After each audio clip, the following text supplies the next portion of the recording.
You may be asking, am I an INFJ? And perhaps you've taken a number of MBTI tests online, the different personality tests that are available, and they've told you that you are in fact an INFJ. But also, you may have some of that deep-seated uncertainty where you're just not sure what your type is and you want to be certain. Now, this was kind of my experience, and after taking some of these tests, I really started studying the cognitive functions a lot, the different cognitive attitudes of those functions, four sides of the mind theory, etc. And I also went through a process where I was typed by a few individuals through a video interview, and I discovered a lot of new things. And essentially, the conclusion I seem to arrive at is that I'm very likely an ENFP and not an INFJ. So, and I'll add to that, I'm actually a shadow-focused ENFP, and I'll explain and elaborate on that in a second. But in this video, I'm going to talk about why you may not actually be an INFJ and why you may be an ENFP instead. So stay tuned, and if you're new to the channel, my name is Kevin, and on this channel we talk a lot about highly sensitive people, particularly from a male perspective, and we really mix in jungian personality psychology into that and some mental health topics as well. So if those things interest you, definitely consider hitting the subscribe button and clicking the bell to stay notified of future videos. So by the way, let me know in the comments below, what is your type and how did you type yourself? Did you use tests? Were you typed by someone else? Just leave a comment below, and I'd love to have a discussion and kind of exchange some ideas. So to start this video off, I think it's important just to talk about MBTI tests for a second. So I've never taken the official test, like the actual Myers-Briggs test.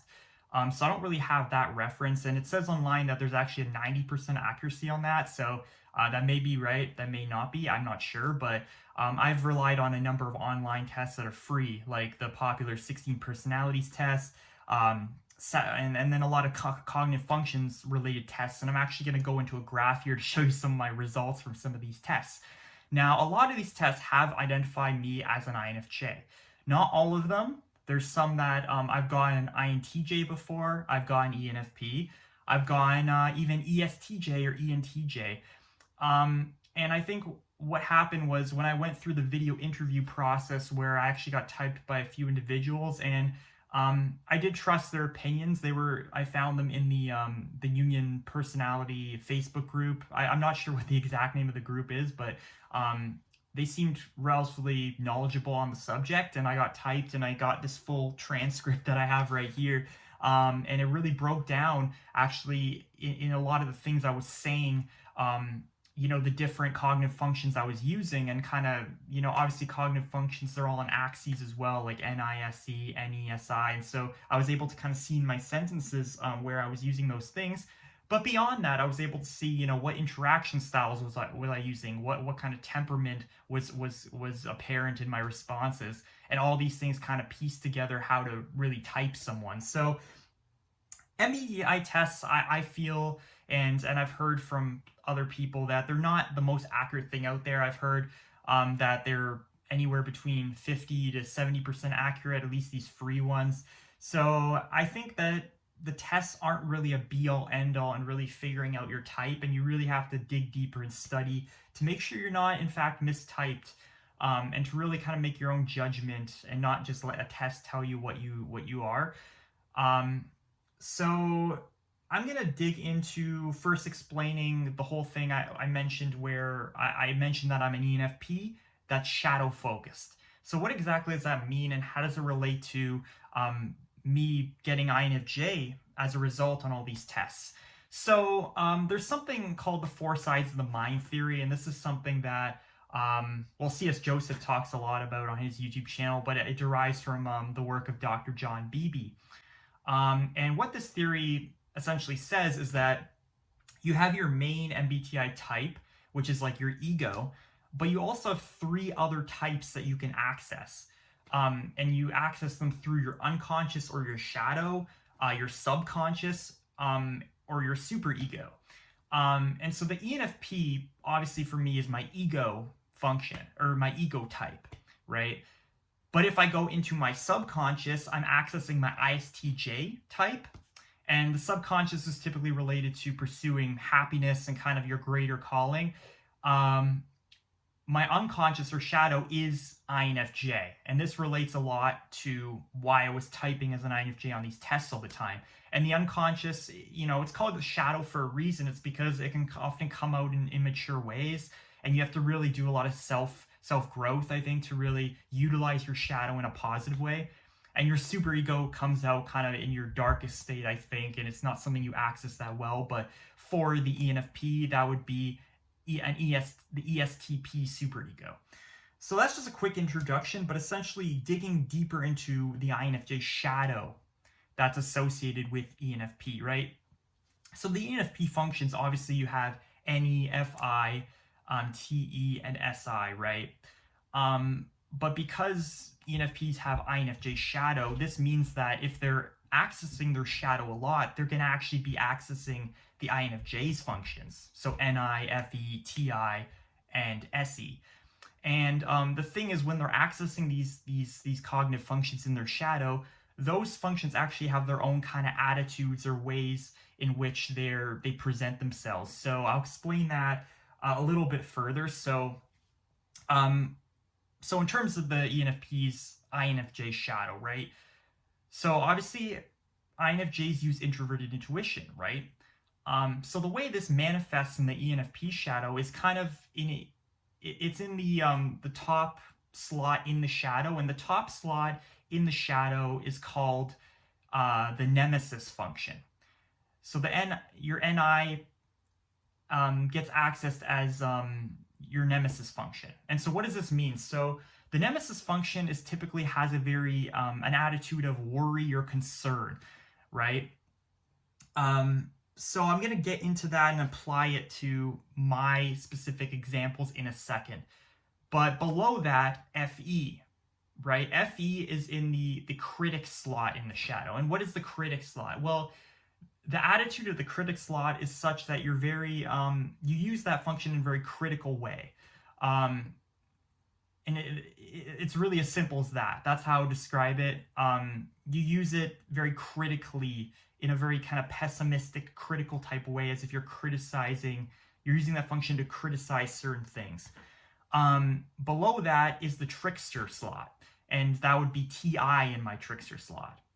So the trickster slot just means that function is almost non-existent for you. You literally don't know when you're using it. You don't really use it well. It's almost just kind of very mysterious and just non-existent. So thinking logically is something I don't do very well, and it's just not very present, and I don't even know when I'm thinking logically. So that's introverted intuition, or introverted thinking, sorry. And then the bottom slot in the shadow is the demon function. And the demon function is essentially what it seems like, and that would be SE in my case. And that comes out in very dark ways and very, very shadowy ways, very violent ways sometimes, very like really trying to screw people over type of ways. And that's something that, can be very dark. So that's pretty much how the INFJ shadow looks like. So when I say INFJ shadow, again, what I mean is that you're an ENFP, but you're accessing your shadow, which happens to be the INFJ's type, according to the 4 sides of the mind theory. So hopefully I'm explaining this in a clear way. If you have any questions, let me know in the comments below. Perhaps I'll put some kind of graphic up here to help kind of explain this a little bit better. But what we're going to do now is I'm actually going to show you the graph from that breaks down basically the functions or my results from all these cognitive function tests I took online. So I'll pull it up right now, and what you can see is that there are 4 different tests here. So Sakhanorva, IDR Labs, Keys to Cognition, Similar Minds. These were all tests that were recommended to me in various MBTI groups I'm a part of. So if you look at the functions, I mean, let's break it down here. First of all, SE. What's consistent is that across all the tests, my SE is fairly weak. And this is something I knew. My SE it seems according to this, that my SE is either not in my function stack, very unlikely, or it's very like, right in the bottom of my function stack. So I guess that doesn't rule me out from being an INFJ based on this, but my SE is very low, and if I were to be an ENFP, I would have my SE in the demon slot in my shadow, so it's like super inaccessible. So another thing you notice from this graph is that NI and NE are actually quite high on some of these tests. Now, the reason that makes sense is obviously NE is my dominant function as an ENFP. I'm using it a lot. Some tests didn't really detect it, which is a little bit mysterious. But what's also very notable, of course, is that my NI is very high. So you may wonder, okay, and that's the reason why I was testing INFJ on a lot of the tests, because NI is the dominant function for an INFJ. But for an ENFP, NI is in the nemesis slot in the shadow, so it's still pretty accessible. Now, so how does this manifest in my life as using NI? So lately, especially during the pandemic, I've not been in the best place mentally. It's been really actually a struggle to make sure I'm taking care of myself like really, really well, kind of being in a really good state mentally consistently. And so one area where, obviously the nemesis slot is associated with worry and concern. So I've been dipping into that a lot, and I've had a lot of worry and concern about my future, which is NI.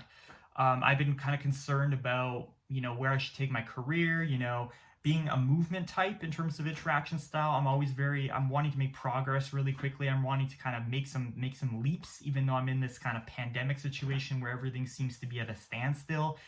And I can get very antsy where I'm wondering, how can I, achieve my own goals in life? Like, how can I, if I want to, let's say, become location independent, like I need to get there fast. Like I need to start moving there. You know what I mean? Like I'm stagnating. Oh my gosh, and so these are some of the things that pop into my mind actually quite frequently throughout a normal day.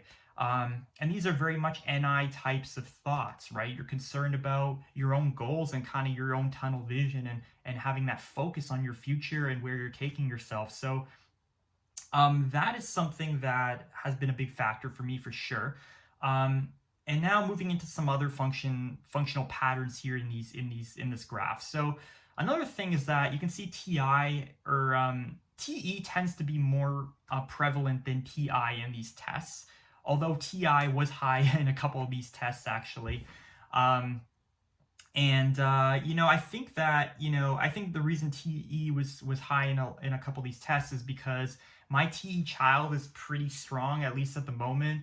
I'm really heavily focused, being in this kind of quarantine type situation where I'm at home a lot. One of the things I can really do with my time is, read a lot and be able to learn a lot and learn new things. And my TE is really hungry in that sense, trying to grow in terms of my own knowledge from external sources. So I think that's what was being picked up here. And also to make these YouTube videos, I have to use a lot of TE. I have to know what works like keyword wise in terms of keyword research. How's my video going to rank? How am I going to reach my audience? These are all very related to like being effective and using TE a lot. So that's why TE was particularly high, I think, and that's actually why I think this one IDR Labs test identified me potentially as an ENTJ or an ESTJ, just because my TE was so damn high. But I really just think that's my child function, be getting used quite frequently. So TI quite low, as I mentioned. Another thing I want to point out is with these tests, I think it can be tough if you have TI in the trickster slot where you just don't know, you don't really have any sense of what's logical or what you yourself think. And so it's tough because I think when you're taking these tests, you're looking for like examples or reference points from the external world that you can kind of latch onto. Like if the question actually used an example, I would be able to answer it probably a lot easier. But a lot of the questions just seem super vague and I just don't know how to answer it. And I think that can lead to some of these weird inconsistencies in these tests in terms of where I'm scoring on these cognitive functions. Now, the last thing is FE versus FI, and you can see that there's a relatively evenness between both. And, that essentially means that, I'm using both functions a lot. Obviously, FI, though, in my ego, I'm using that a lot in terms of deciding my own value system and kind of what I value in life, where I want to take, what I consider moral, where I want to take my life. But my FE is being used a lot in my critic slot, and that's actually pretty accessible. It's in my it's in my shadow, but it's still pretty accessible from my ego. It's the second function in my shadow.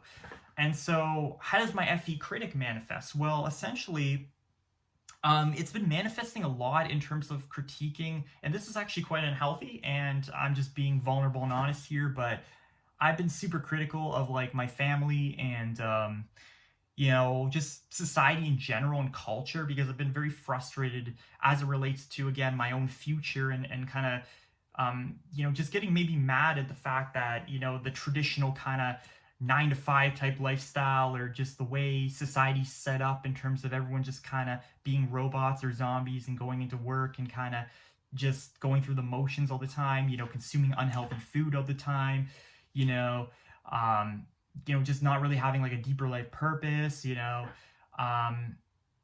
just kind of also being critical of people during the pandemic in terms of like whether they're wearing masks, things like that. Yes, I'm that guy sometimes of that, to being like super critical. And these are, kind of unhealthy ways of kind of living in terms of your emotional energy and where you're investing yourself. But, these are things I've been critical of in my family and other people around me. And I don't like this in myself. I don't like, I don't like when my FE critic comes out, but this is just how it's been manifesting, at least during this tough kind of stretch of the pandemic. So my FE gets accessed quite a bit. And so the whole, what's the point of me showing you this graph? Well, essentially, I'm just trying to show you that I'm accessing a lot of the 8 functions. It's not just my 4 main ego functions of the ENFP that I'm accessing. I'm also accessing a lot of the INFJ's functions, as you can see, by dipping into my shadow a lot. So when I say that I'm a shadow-focused ENFP, and that's something that when I went through the video interview process, they actually told me that, we actually, at one point, were thinking you might still be an INFJ, and it was kind of tough to differentiate between whether I'm prominently an ENFP or whether I'm prominently an INFJ. But it turned out that INFJ is just more in my shadow, and I'm accessing my shadow a lot in kind of a shadowy way, right? Like it manifests, as I mentioned, in a very immature kind of way until you really develop a way to use your shadow more maturely as a way to, be healthy and really express it properly. So, so this is just a great illustration of what could happen to you and why you may actually be an ENFP. And another thing I just want to mention is I haven't really touched on this on my channel yet, but I actually have OCD, and I was diagnosed with that at age 6, and I think that can actually be a contributor to why I have some of these INFJ type traits. And I'm not really saying that all INFJs have OCD or anything like that. That's not what I'm claiming at all. But a lot of traits that tend to be associated with OCD are like perfectionism, wanting to always do things good enough. And these are things that INFJs tend to also experience. INFJs can be very perfectionistic, particularly with their NI and trying to, accomplish goals and make sure they're like laser focused on those goals. And then also, with their FI critic, always feeling kind of bad about themselves, because INFJs, they have ENFP shadow. So their critic function in the shadow is FI. And so, they're just never feeling like they're doing things good enough. So, so I mean, given a pretty good summary here, and that's pretty much what I wanted to accomplish in this video. So, if you guys enjoyed this, definitely hit the like button and consider subscribing and hitting the bell to stay notified of future videos. I hope that this kind of gave you some insight into, maybe why your test results may be kind of coming up different sometimes, why you may actually be accessing your shadow instead of your ego sometimes, and you're not like always in your ego, so you may be taking these tests while you're in your shadow, and so that's why it's identifying this other type that's not your true type. So I can maybe leave a link in the description of the 4 Sides of the Mind theory by Dr. John Beebe, so you can get some more insight into how this thing works with your ego, your subconscious, your unconscious, and your superego. But that's pretty much it for this video. So until next time, guys, have a good one, and I'll see you in the next video.